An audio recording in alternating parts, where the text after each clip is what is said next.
بسم الله الرحمن الرحيم.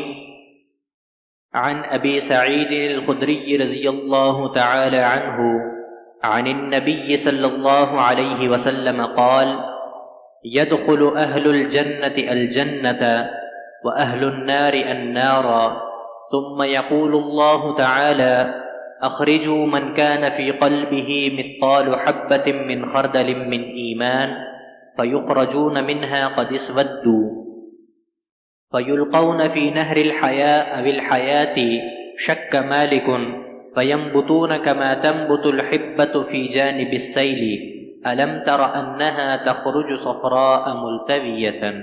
حضرت ابو سعید خدری رضی اللہ تعالی عنہ سے روایت ہے کہ آپ صلی اللہ علیہ وسلم نے فرمایا، جب جنتی جنت میں اور دوزخی دوزخ میں داخل ہو جائیں گے، اللہ پاک فرمائے گا، جس کے دل میں رائی کے دانے کے برابر بھی ایمان ہو اس کو دوزخ سے نکال لو۔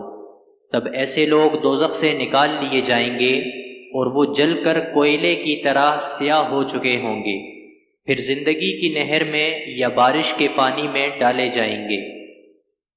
یہاں راوی کو شک ہو گیا ہے کہ اوپر کے راوی نے کون سا لفظ استعمال کیا۔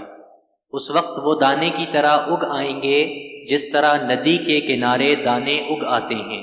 کیا تم نے نہیں دیکھا کہ دانہ زردی مائل بیچ در بیچ نکلتا ہے؟